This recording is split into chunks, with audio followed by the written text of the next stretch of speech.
Tell me a bit about your story though. Like, why did you get started with mentoring? Well, actually, I've been teaching for 10 plus years. So teaching has been my passion since young. And when we first opened Mentorhood, our parents just came and told me that they have been attending another math school. And so these would be your competitors? Exactly. Okay. So they're right beside our store. Okay. Yeah. So she said that her son cried every single time when they tried to do the math homework. Okay. So she came to me and said, "Oh, Karen, do you offer any math program for my 4-year-old?" So that's how we started. Okay.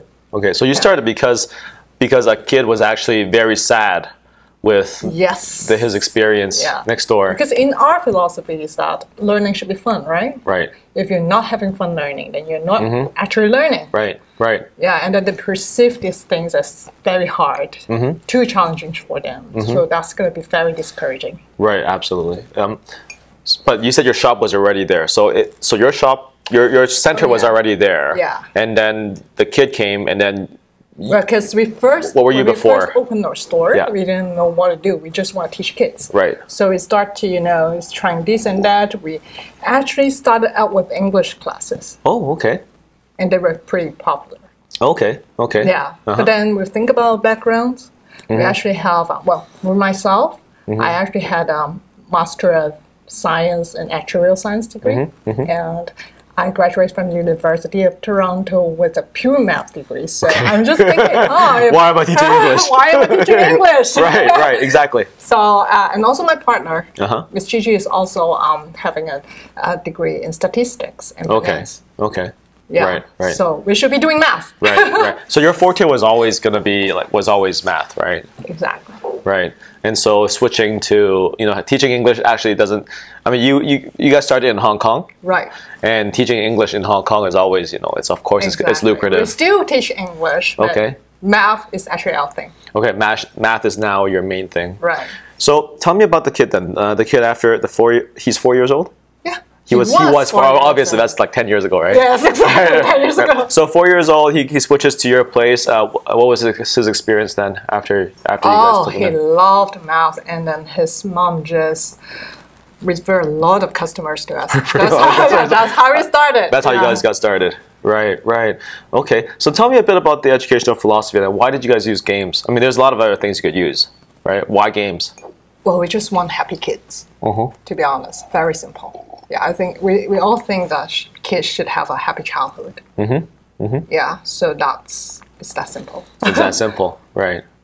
And so in terms of, so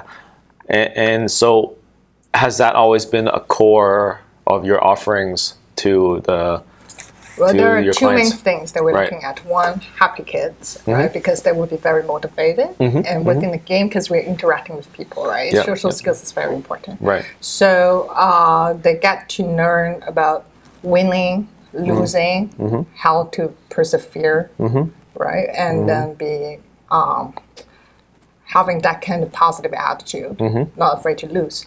So game is a very big part of this. And then also the strategy that they're going to win a particular game, right? And then sometimes they're being very creative as well, because we play a lot of card games, board games, things like that. And then they would come to us and say, "Oh, Miss Karen, let's play my game." Right. So they start to create games. They create their games. Yes. Okay. So they actually generate the curriculum for you. Exactly. There are a lot of their ideas coming out. And then sometimes game, that's part. And then another part is we find that math should be creative, and they should be solving problems, right? Because it's part of science, right? Right. So we want them to build the attitude that when they see problems or challenge, they're not going to give up easily. Right. So here's a question then. When you play games, do you let them lose? Or is it everyone's a winner kind of thing? Both. Okay. Okay. Can you explain that to me? Well, there are definitely games that somebody lose, somebody wins, right? But if they get to lose all the time, sometimes games depends on luck. Right. If they have bad luck that day. Okay. What do you mean by bad luck? Give me an example. Well, you know, in math, we always talk about randomized numbers. Right. Okay. Right. So we do rolling dice, or we pick random cards. Right. It's not about their math ability sometimes. It's purely about luck. So it's kind of like Risk. When you play Risk, right? Sometimes you need that number. That's life, actually. That's life. That's life. That's life. Yeah. Right. Yeah. But sometimes there are games that they wanna, team up. So have that kind of cooperation with each other, and then they would go against the teacher. Right. They would go against the teacher. Right. So like six. So that's like 6 to 8. About you guys, your class size. I remember you saying it was 6 to 8, right? So 6 to 8 students against the teacher. Right. They're having fun. And they're having fun. Right. That's great. It's actually great that you say that, because even in the psychology literature for motivation, right, what actually gets people most involved is several things. Is if they have autonomy. Autonomy means ownership. So they feel like they own the activity. So when you say they make up the games, that's actually a wonderful approach, because for them, like, I made the game. Right. I'm motivated to do this. I'm motivated, even though it may be like a terrible game at first, right? I'm sure you refine the games, right? Yeah. Like we tell them how to present it. You tell them how to present it, right? So like but they start out with a game idea, and then you refine it with them. Yeah. But then we start asking questions. So how are we going to win the game? Right. How are we going to lose the game? Right. Is everybody's going to be the winner? This kind of question. Right. And so they have ownership of the game, right? So they feel like it's my game. I created this game, and so and when everyone plays it, and when everyone partakes in the whole creation process, that gives them a lot of autonomy. The second pillar of motivation is competence, right? So they get better at it. And of course, at a tutor center, I assume they get better at things. Of course, right? One level after another, they get better. We have level tests to make sure that they are making progress. Right. And the third most important pillar of motivation is relationships. And that sounds like something that you guys do quite well as well. If you're playing games, everyone's building relationships, right? So tell me about the relationships that you guys build at mentorship. Is it Mentorhood? Sorry, Mentorhood. Yeah. Relationship. You mean between the kids or with kids, teachers? Yeah. Kids and teachers. Definitely. That's why. That is the reason why we're calling ourselves mentors instead of teachers or tutors. Okay. We want to build a relationship with the kids. In our teacher training, this is a very important part. We tell the teachers that we're building relationship with the kids. And the parents. We want to know what they actually need. So, in mathematics and also, relationship is like, there's sometimes when they do math, there are two main things. One thing is they actually do not have the skills. So it's our part to teach them how to do it, right? And then the next step is if they have the skill but they can't do it, that's more like an attitude problem. So that's where the relationship kicks in. Right. So we do a lot of talking. We talk to the parents, we talk to the kids. We want to know why you don't want to do this. We want to know, is that too difficult or is that too easy that makes you bored? Those kind of things. Yeah. So we're more like a mentor. So you're like more like mentors that teach the kids, that play with the kids, that also help them learn their math. Right. And yeah, and so it's speaking to that third pillar of motivation is relationships, right? So it seems like, based on what you're telling me right now, Mentorhood's educational philosophy, their approach is all based, it totally supports the pillars of motivation. And I think nowadays parents are, you're a parent yourself, right? And what your parents tell you, one of their main, and what my parents that I work with tell me is, they feel like, oh, my kid's not motivated. Right, I don't feel like my kid, has motivation problems. But is that a problem? Is that a problem with the kids that you work with? Oh yeah, when they first come in. Right. We're like, no, I don't like math. No, I can't do it. I just don't like it. They have very bad experience in mathematics. Like, they might have experience in sitting in a class doing very complicated math in a big classroom. So they would feel like, oh, math is like this. It's boring. I'll never understand. So this kind of attitude would be an obstacle for them to learn math.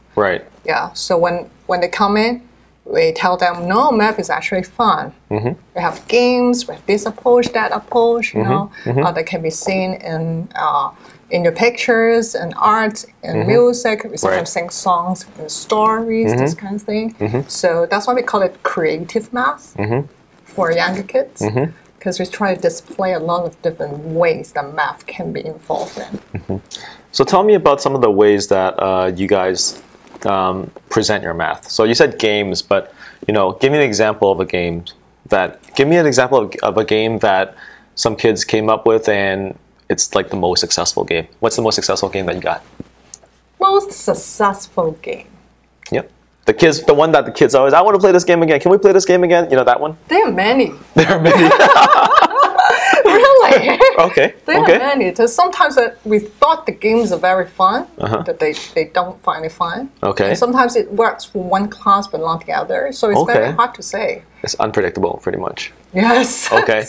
Because they come in every week, right? So we have to try out the chemistry in that class to see what game works best. Okay. And from our experience, the kids will tell you. Yeah. So if we get a game that they really like, next week or the weeks after, they will remember. Right. So give me an example. For example, okay, there's one game that they really like, a pyramid game that we play with a deck of cards. Okay. So that game we learn about place value of numbers. Okay. Yeah, so more like a grade 1-2 game. Right. So the ones, the tens, the hundreds, right. The So digit in that slot. Yeah, they start to put the cards facing down, put them into like a pyramid shape. So 1 card, 2 cards, 3 cards, 4 cards. Right. Yeah, I should film that in a video later. Okay. You should. You should film everything. Anyways. Okay. Yeah, and then each one of us would have that kind of pyramid. So we have them to learn about triangle numbers because it's 1 + 2 + 3 + 4. So how many cards do we need for each one of us? Right. And then we start flipping over in each layer, and then we compare the numbers. And then I will have the kids say, what numbers do you have? And there's strategy behind as well, because how they're going to put the digits would affect what the number is going to be, right? So we're going to compare each layer of the numbers and see who is going to get the biggest number or smallest number, those kind of thing. Okay. Yeah, so that's how they learn place value and comparing. Right. So is this kind of like a race though? Do they have to race to do it? Or is it like... no, it's pretty much a strategy. More strategy? Yeah, it's like... they have to play with their digits, right? And then they have to think about, okay, if I put 10 in my first layer, am I going to win? Am I going to lose? What number would I have? How much chance would I get the biggest number out of everybody's cards? Right, right. Yeah. That actually sounds great because, you know, there's a whole literature about learning styles, about like whether you learn better this way or you learn, like some people say, this is kind of like from 20, 30 years ago, the whole literature that talks about visual learners or auditory learners or tactile learners or abstract learners. You know, there's different types of learners, right? Kinesthetic, move around. And you know, around 20 years ago, the whole argument is, oh, if you test someone to be a visual learner, then you should feed them as much visual learning as possible, like, you know, sight stuff, like just look at stuff, right? But what we're finding recently in the literature, in fact, a report just came out yesterday, was pretty much saying like, you know what, that approach is it's wrong. What actually matters most is immersive learning.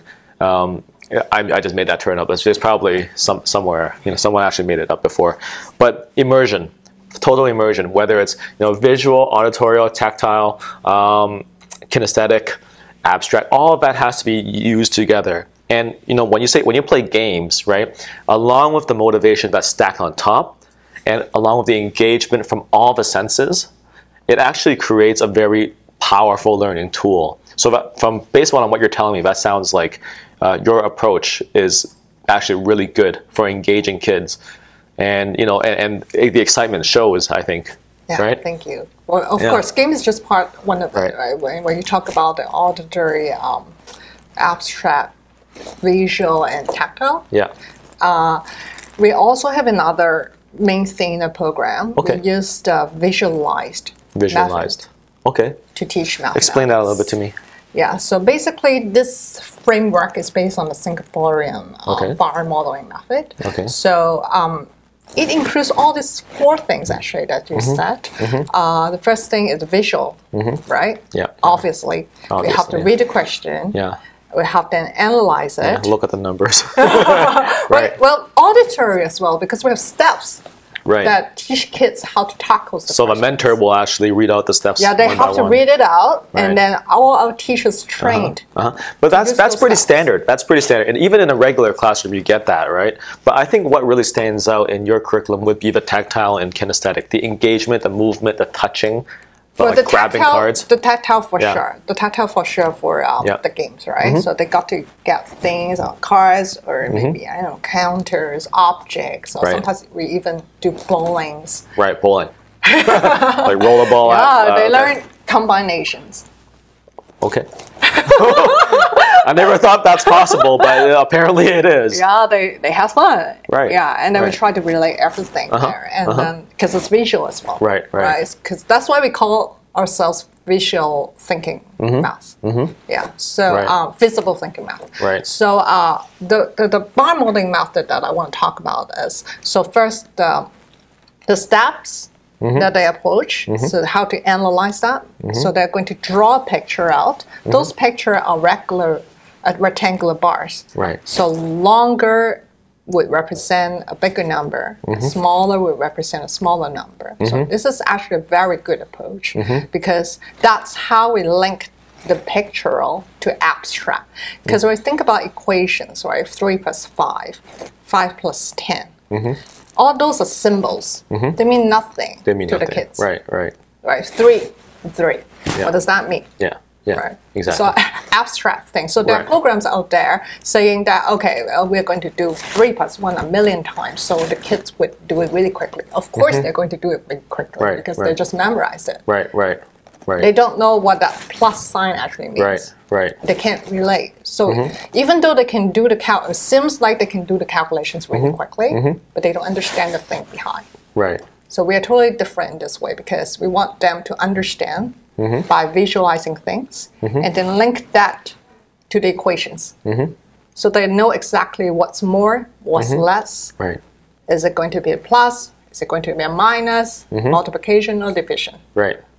Yeah, so it's like the whole thinking process that they need. Yeah. Okay. So it sounds like the whole thinking process is, it removes math from the abstract realm more into like the real world, like, the application. The application. How does it actually look? How does math actually look in life? Right, and also the attitude. And also the attitude. Yeah, so tell me a bit about the attitude. Like you say, there's games where everyone wins. There's games where they will lose. There's games where they gang up on the teacher or the mentor. Tell me about the attitudes that you foster in your classrooms. A lot of kids, they would just cry right away. First time they play, they'll cry. Yeah, they would say, I'll never win. I never win. I'll never win. I'm going to lose again. I'm a loser. No, I'm not going to. Okay. Or some of them would say, I don't want to play anymore. Why? Because they don't want to lose. Okay, they're afraid of losing? Yeah. Okay. A lot of kids are like that. Right. When they first enter though, right? Right. Tell me what happens then, like over the process of going into mentorhood. Well, what we would do would be saying, you know what? It's just a game, right? It's just a game. You just keep trying. Right. Or sometimes we explain to them is sometimes the luck.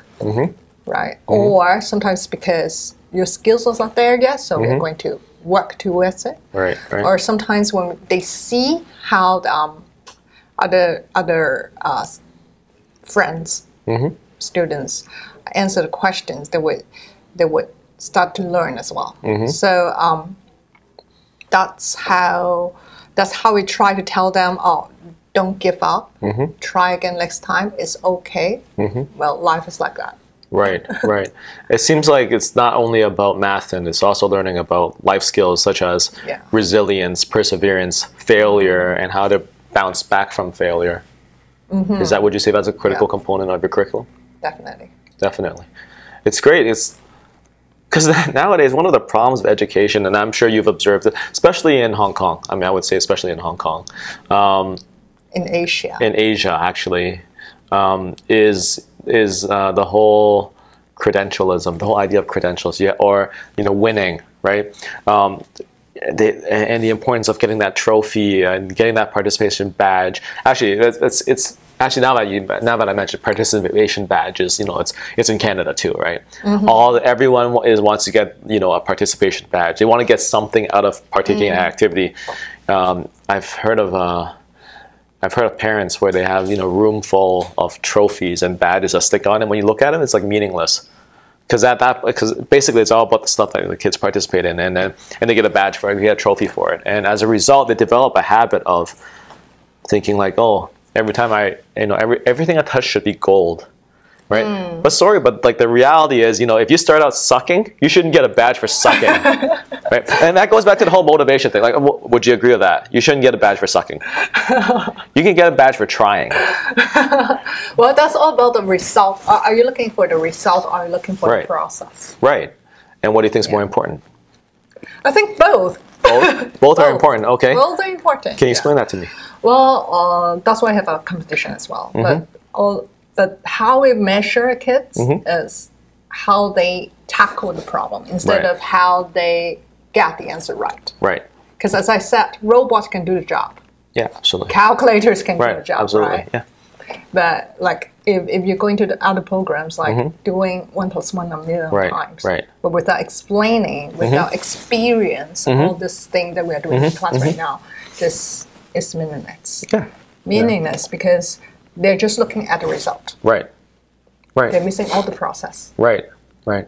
Yeah. Absolutely. And I'm not saying that having trophies is not important. If you went through a dog fight and you actually have to like struggle to get that gold medal to outdo your competition, you need to be recognized for that, right? Exactly. Like there's merit in that, right? How you set up the games, right? Or all about the games. Okay. Okay. So the rules, like how are we going to, give credit? Are we going to give credits with the thinking process, the presentation, the communication, more than the result? Right. Or are we just all focusing on the result? Right. I recently read a paper. It's actually not recently. I read it before, and then I recently reread it, and it's interesting because a lot of motivation, like a lot of what I do involves dealing with people, motivating them, right? And one thing that we found with motivation is extrinsic motivation, stuff that from the outside. If you're motivated because of something on the outside, you want to get a medal, all right? You want to get that gold star, or you don't want to get punished, right? These are all extrinsic motivators, things from the outside that drive you to do something. But what we realized is, what the research has shown is, if you keep using extrinsic motivators to motivate a child, what eventually happens is if the extrinsic motivator is not there, the child will not try. Right. But that's basically how they're conditioned. Yeah. Right? I guess those can be tools. They're very good tools. Yeah. You can talk to your kids. Yeah, my daughter, the first time he entered a competition, math competition, would be like, oh, she got a medal. And then she asked, oh, why are those people getting cups? Trophies? Right. And then I get a point where I can start talking. Because they work very hard. They spend their time, working on math instead of doing something else. That's why. Yeah, and that's great that you say that, because when you attach what's important is, I'm not saying gold stars are not important, but what you need to attach that to a work ethic, to trying, to resilience, to failure. About attitude again. About the attitude, right? Yeah. So you're not going to get the cup this time. And maybe you're going to get it next time. Right. So you have goal to work on. Right. And sometimes it's just bad luck, right? Exactly. Sometimes, if you enter a math competition and you happen to compete against a genius, like a once in a generation genius who happens to be in that same math competition, I'm sorry, you just ran into it. This competition doesn't mean that you're going to win another one, right? Right, precisely. Right. But no, what I'm saying is, sometimes if you lose, it's okay. It might be just your competition lucked out, or maybe a bunch of other variables. Many factors. Yeah, many factors. But they are not excuses for you to give up. Right. That's the thing. Right. And that's what you guys teach at Mentorhood, right? That's good, because compared to a lot of other places, they don't actually teach these, what we call soft skills, right? Right. And I think nowadays what we're finding with education often is the soft skills are being neglected.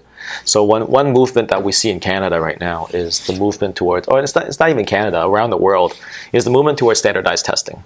Right, standardized testing. There's a test and then you write to the test, and a lot of times the school curriculum, the school rankings are based on these tests. So those are results. These are the results, and oftentimes real estate prices are tagged to that as well, right?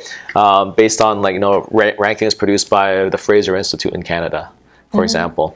So one reason why this neighborhood, the real estate prices, are so crazy is because of the schools. And in a sense, it reinforces itself because people who have the resources put in their kids' education, their kids tend to do better, and then the neighborhood tends to get more expensive, and then the schools get better, and it's a cycle, right? But what I'm trying to say is a lot of times, a lot of the focus nowadays in public education has moved towards the standardized test results, and oftentimes the process, the soft skills that the students used to develop is neglected. And what really is important is, experiencing failure and growing from that and bouncing back, and resilience, and knowing maybe it's just a luck of the draw, maybe you got to try harder. And and so it sounds like overall the approach that Mentorhood has in terms of the motivation, right, the ownership of the games, the relationships, and also in terms of the approach for driving the kids to enjoy enjoy the process, that's something that can't really be learned in other tutor schools, right? So I would say that's your competitive advantage. Yeah. Would you say that? So I would say a lot of them are just looking at results. They don't really care about the process. You're talking about the parents. You're talking about the parents and the centers. And the centers. Okay. The programs out there. Okay. Tell me a little bit about your competitors then. When you talk about the centers out there, or we'll talk about the parents later. But tell me about the centers. Because before we start the programs, we have to do a competition analysis. We want to see what our competitors are doing. Right. So what they're doing is more like repetitive exercises. Where they have small sizes class, but more on paperwork. Okay. Or even though they say they have math games, they're just individual games. Right. Yeah, so we are very different in this sense because we group the children together, we interact. Because we believe that there are a lot of things that if you're doing your own work, computer or AI can replace you. Right, right.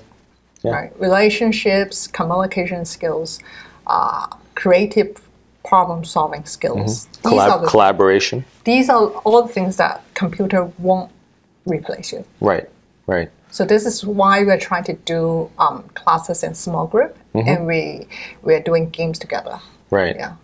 Okay. So a lot of your competitors are actually more about paperwork, drill and kill.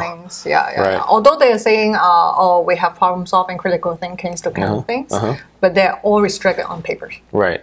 Right. Yeah. Right. Right. How about the parents? I mean, what? From your experience in talking to parents, what are the type of parents that you think would work best with your center? I think the parents would understand the methodology, and the process of learning is important. But that's the first thing, because if they are just coming in and say, Karen, I'm going to get 100% for this, I don't care what method you're doing, then those are not our parents. Right, right. Yeah. So if they're coming to get, you know what, I want the results, but I know your approach is correct, then those are our parents. Right. So your ideal clients would be parents who actually believe, hey, it's okay for my kid to fail. What is important is the process, the soft skills we develop, and with that, the results will come, right? Yeah, of course. And we do measure results as well. So we do have progress reports. We do have our own curriculum, but what we're different from the other programs is that we customize our teaching goals and the worksheets and stuff like that for our students. And how do you do that? How do you customize it? I understand there are a lot of different goals in different children, depending on their education goals, right? So What we do is we will ask the parents, so what goals would you want to achieve? Like, for example, they might want to, now my kid's failing, so can I just make them pass next year? Or can we have a better grade in the upcoming test? If that's your goal, then we'll work towards it. Okay, and then we will see, okay, so what are the missing pieces? We have to entry assessment first. We'll see what are the missing pieces. But there are a lot of parents coming in and saying, you know what, my kids are okay in school right now. I want them to advance. Yeah, whatever reason it is. Right. Yeah, so then we will have to do the assessment test, and we will tell them, okay, this kid is missing this. So we are going to fill in those pieces. Yeah, so we're going to take our topics from our curriculum and then customize the learning plan for them. So you said your class sizes are 6 to 8 then, right? How do you customize something for a class of 6 to 8 kids? That is for individual. For individual, right? Right, and then so you have 6 to 8 individuals. Then how do you customize it, like in a class setting? Then, well, they do their own worksheets basically. Okay, according to their own levels. But the game part, the discussion part, where we're doing together, it's more like I can say a Montessori way. If you know what Montessori approach is. Explain it to me. So they have a mixed age approach. So we're not that like we don't have like a wide level of range of students in one class. We assess them first. We might have like a 3 to 5 level difference in a class. So when they come into the class for the games, well, they do have different levels, but you know what? Those younger kids will learn from the older kids, and the older kids will learn how to teach the younger kids. Right. And teaching is very important because what often the teacher actually learns more than the student, right? Right, exactly. Yeah. And of course, our teachers as well. Our teachers are mentors. They have to go through all this training that how to handle a class with different levels. So in a game, although they have different levels, our teachers will know what question you ask, how to guide them according to their levels. Right. Yeah. Okay. So they can learn. They can learn in their own progress, but at the same time they have the interaction. It actually sounds great because in a sense there's several approaches to teach this type of tutoring, right? There's the one-to-one approach. And the one-to-one approach, sure, it's intimate. Like there's the tutor and there's a student. But what often happens is you miss the group interaction part, right? And then I'm not saying the one-to-one approach. Not everyone, the one-to-one approach works for some people, but often not everyone needs a one-to-one detailed I would say fixing. But and one of the things that is missing as a result is sometimes if the tutor is not good, or if the child, there's no chemistry between the two, or there's not enough engagement, that the child feels like, oh, I'm being talked to, right? There's not enough ownership, right? When we talked about that earlier, ownership is really important. So in the other end of the spectrum would be large classes, like 16. The literature generally says 16 to 18 is probably the ideal size because you can run a lot of group games and so on. But at the end, what you lose as a result of that is some of the intimacy. Like in the typical classroom, in a public system, and they can't customize for you. They can't customize for you, exactly, right? You have IEPs, independent educational plans, but these are for students with special needs, right? And now in Ontario, we're going up to like what 20-something, 30, even for some of the classes with the budget cuts. And so I think there's that aspect where the teacher simply can't give that type of attention to the kids. So having a group size of 6 to 8, being able to play games, being able to customize things, there is a real benefit to that as well. And I think you hit a sweet spot in terms of engaging, having games for engagement, and just personal relationships for mentorship. Like, why did you get started on Mentorhood? First of all, I don't know why, but teaching has always been my dream. So you might ask, well, I have been thinking, well, before I actually went into University of Toronto doing math and music, I actually thought of going to another university to do music education back then. I really wanted I really wanted to go to the education field. Right. Right. But then I thought of being a school teacher wouldn't let me to have the flexibility that I want. Mm-hmm. So I want to create something for myself. Mm-hmm. Yeah. So, because since I was in university, I was tutoring kids, math and teaching piano. So I have plenty of experience dealing with parents and children, and start to realize that, well, actually, I'm making quite a lot of money like that. So, we were college students then. We needed to survive and pay our tuitions, right? And then in Canada, you have to pay for your car. Yeah, pay for your car. Yeah. I mean, I taught piano I taught piano and guitar back then. I understand totally. Like, and then I thought, oh. But weren't you also in a band? That's how we met. Right. That's how we met. Exactly. Right. So you were also in a band, right? And music has always been your thing. So So why did I switch to math? Well, sure. Yeah. Why did you switch to math? I didn't ask that, but you can tell me why you switched to math.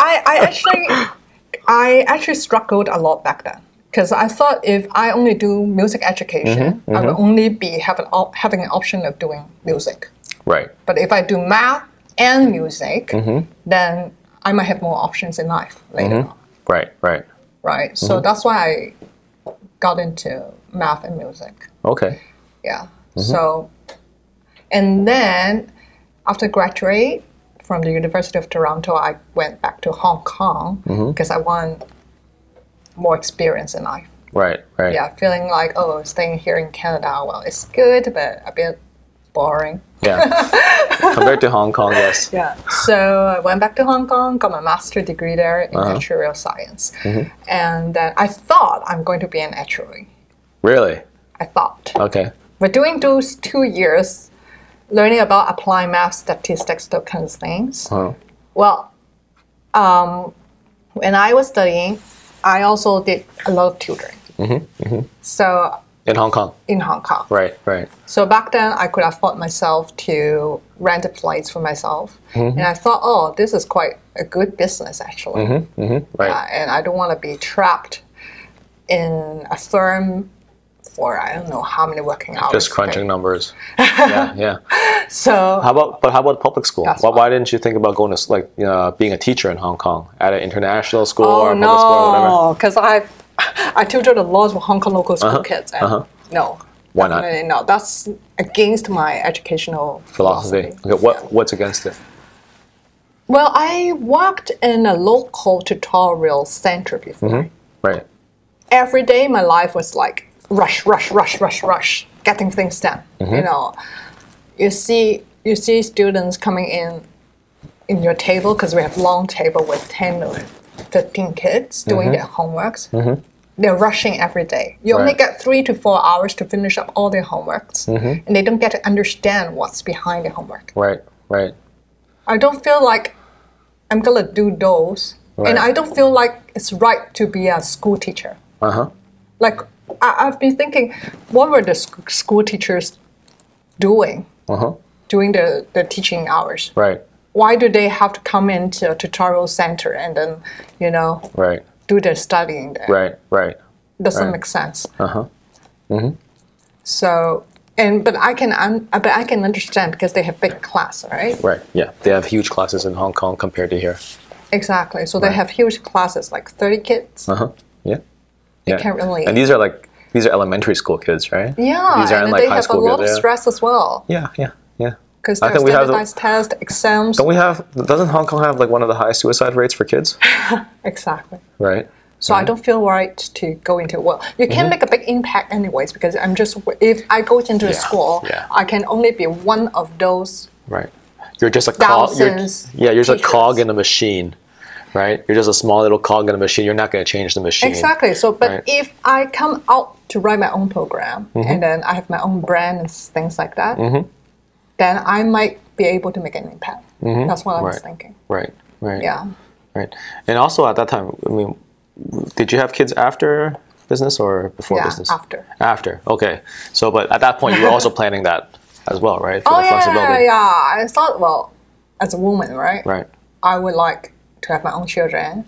I will have my own family life, right? I can't just trap in whatever company working for 8 to 10 hours a day. And I can't find a work-life balance, right? So working with kids is something I think I'm very good at, and kids love me. So I thought, oh, why don't I have my own business so I can have the flexibility, and also have a flexibility and a chance to, create my own career path. So I started calling one of my best friends, Gigi, and say, hey, I'm in Hong Kong right now, and I've got this plan that I need a partner. Why don't you think about coming back to Hong Kong and let's start it together? Right. And then she did. And she did, and then you guys got started. Yeah. Right. And that's how we opened Mentorhood. Right. It also sounds. It's also like you have a very much of a. I mean, I think it's probably because you've actually lived in Canada for a long time. And you experienced the kind of education. It sounds like what you have is kind of like a fusion, right? Right, it is. Right. What's in Asia is very much drill and kill. We got to get these results, and just grind it out, right? Everybody is so stressed. Right. Yeah, and it's like, and the education is like the stuff the duck approach, right? Tinamsik, right? You stuff the duck, right? But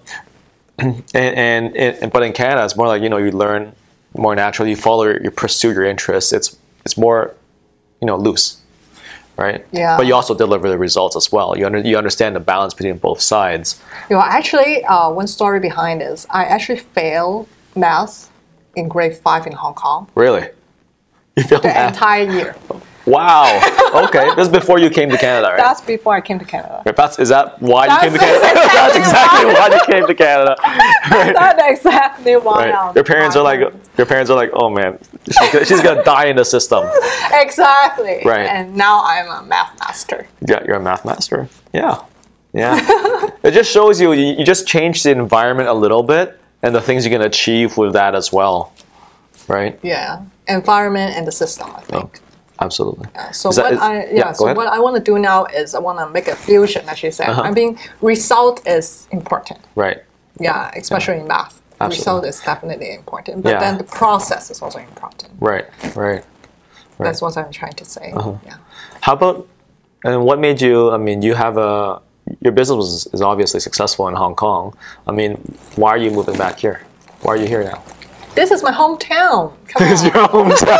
I mean, but Hong Kong is also your home city, right? So, I mean, like, why are you back? Well, you think about I was failing back then in Hong Kong, right? Right. So I have this heart this passion that I want to do something here. What's that called? EQAO test. EQAO, yeah. The results are pretty, not good. In Canada. So right now, and I know a lot of friends who are at my age, having kids right now, and they told me, though, you know what, I really don't want my kids to fall behind in mathematics, especially comparing to the Asians. Because, we talk about global, we talk about international right now. And think about what's going to happen 10 years later with your kids. Well, you can't say there's no competition. Right? So if you know that 10 years later, your kids is going to be competing with the Asian kids right there, their math level are way beyond yours. How it's going to be like? I mean, is it true that for example, grade 3 student here versus a grade 3 student in Hong Kong, for example, that grade 3 student would be learning like grade 6 material compared to grade 3 here. Is that true? Grade 8. Grade 8? Really? Grade 8? Because I'm tutoring grade 8 here as well, the Ontario curriculum. Yeah, because if you think about the Ontario curriculum right now, grade 1 to grade 8, they don't have, they have tests in grade 8. I think they don't have tests from grade 1 to grade 6, or maybe mini tests. Right? You have your kids. Yeah. Do your kids have math tests? They do. Yeah, they do. A mini test? Pretty much unit tests. Wow. Yeah, unit tests. What grade are you? Grade 4. I guess the tests come in. Yeah, so I don't know. I mean, what I'm looking at, the textbook from grade 8 textbook, they're doing fractions, addition, subtraction, multiplication, division, and they cannot do it by hand. Right. They can only rely on the calculator. That scared me. In Canada? In Canada. Right. That really scared me. And what level is that in Hong Kong? Grade 3. Grade 3s? And they should, at that point, be able to write it out. Right. And this is also the case for the Singaporean curriculum, I assume. Definitely. Right. So Singaporean kids it's even further ahead than Hong Kong. Yes. Oh dear. Yes. Right. Even the UK kids. Even the UK kids? What do you mean by that? Yeah, because I have a couple of UK students right now. They're having a Skype lesson with me. The parents told me that the UK system is very advanced. I would say, because they are looking at the ultimate goal of having GCSE, IGCSE tests, right? And then they have different tests coming along before that. Okay, and their level are like maybe a year 4. Year 4, that's like grade 3 is our grade 6, 7. So even they are like a few years ahead, right? So you really feel Canada's behind, right? So what are Mentorhood's goals in the next 5 years? Well, of course, we want to spread this philosophy to as many students and parents as we can. So now we are expanding in Hong Kong and now Canada. And hopefully, as time goes by, then it will be anywhere in this, I want to say universe. This universe. Those are big plans. I'm not sure there's anything beyond planet Earth though right now. But how about in terms of like franchising? Like, is that something that you would be considering? Oh right, yes. Franchising.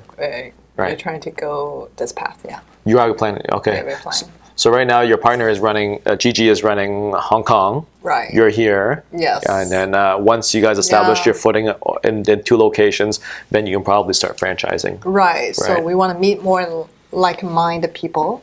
So together we can make an impact. Right. And you have a set curriculum already. Right. You do. A set curriculum. Yeah, a set curriculum. Right. And then this is what other people get if they decide to franchise with you. That's how you decide it. Okay. Yeah. Right. And then how about the training for teachers? Oh yeah, we do all the trainings. Right. So you guys do it in-house as well. Right. Okay. Okay. Well, I think that's all the questions I have. So thanks a lot for your time.